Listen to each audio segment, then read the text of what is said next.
as we get older, we're always consuming and purchasing things and investing and creating more of a life until we're, 50, 55, 60. And then, my plan is to kind of taper off and then start eliminating some of the great toys that I have, because I just don't really feel like there's no point in dying with them all. It's just kind of stupid.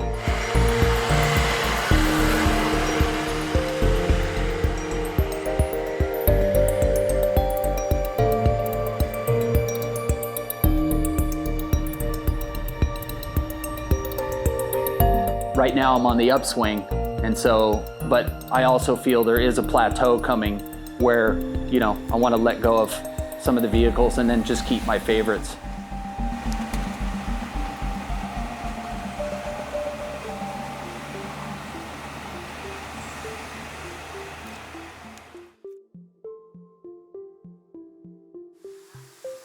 K&H is upholstery shops. We've been here since 1999. We've been manufacturing parts for Jaguars, Porsches, and Mercedes. We manufacture all the parts, including the door panels, all the way from carpets to headliners, everything that's inside those plastic cars.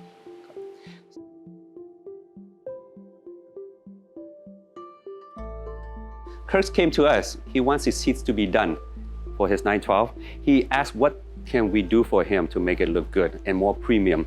I suggest that he can use this houndstooth. It's a Porsche Papita houndstooth wool. It's really soft and nice.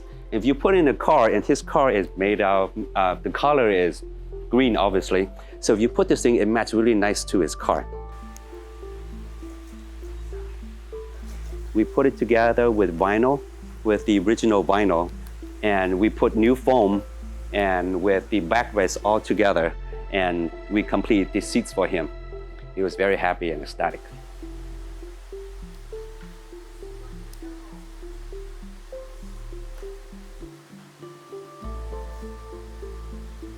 I love Porsche more than anything else, just because it's much more simpler. We have Porsches, that's like the door panels, the carpet, the headliners, and a couple of other panels.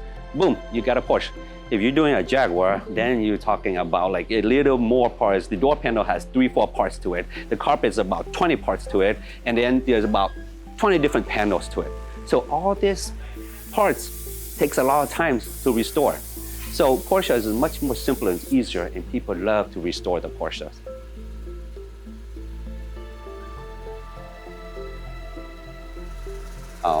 We're, as an Asian American or Vietnamese, this is a very unique work for us because there's no other Vietnamese upholstery shop or people in the classic car industry out there. It was passed down from our parents, and now we're doing it all together. They started with it, so we will continue with it. That's what we do.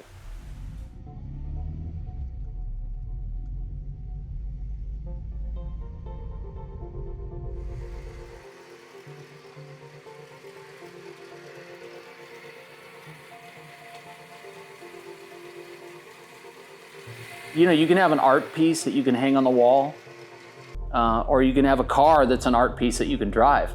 So I don't know, take your pick. Some people like art on the wall, but maybe they can like have dinner and drink a glass of wine and look up on the wall and be happy about that, and that's cool. That's good for them. For me, it's an art piece that I can drive.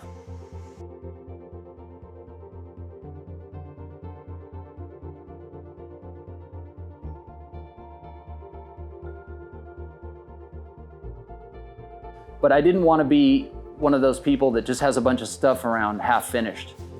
So I wanted to, I wanted it my way, but I was determined to finish it properly. And then when you do the rally or race or run or whatever you're doing, competition, then afterwards it's kind of like a depression point where you come down, and now all of a sudden, now what am I gonna do? I love the Porsche automobile. Even when they're smashed and wrecked, I love them even more because I want to bring them back.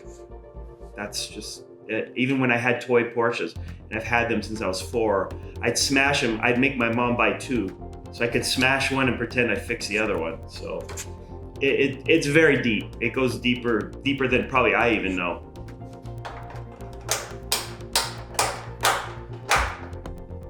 We're not making a show car. We're not making a museum piece. He's gonna drive it, obviously. Time's not on our side. They are hand-built up to a certain point, and I like to keep that going. If I work on the car, I use hand tools. I don't use power tools as least as possible.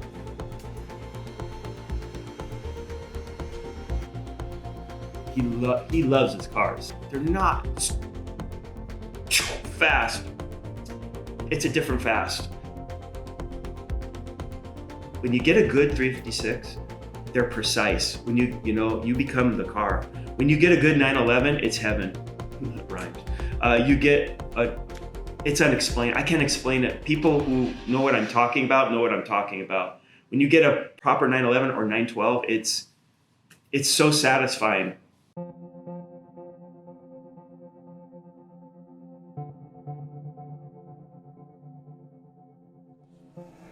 Engine seal. Okay, current page. Two of them. What he's going to do, you want to make sure that there's no underlying problems anywhere. We really don't have to rebuild it. Probably could have taken it apart and make sure that everything looks up to snuff.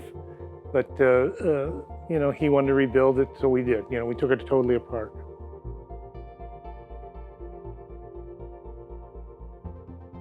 It was still drivable, probably for a long time.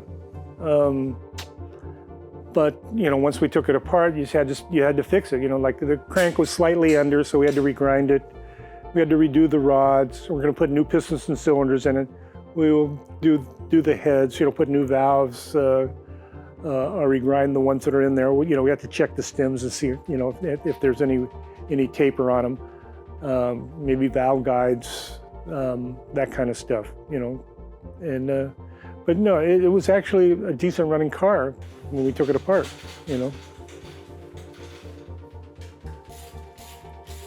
I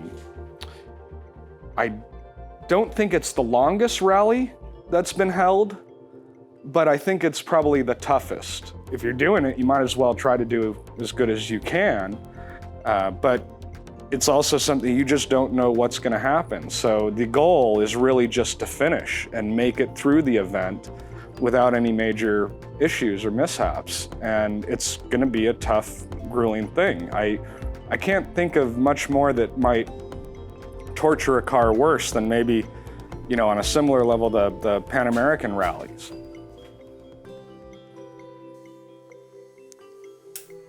And then let's see where we are at the end with our points and our time, and we'll do our best. As a navigator, it's my responsibility on the time sections and things like that to really get us as close as we can to the required time and get us the absolute points we can. So that's going to be an important goal for me, but it's going to be second to the car completing the event.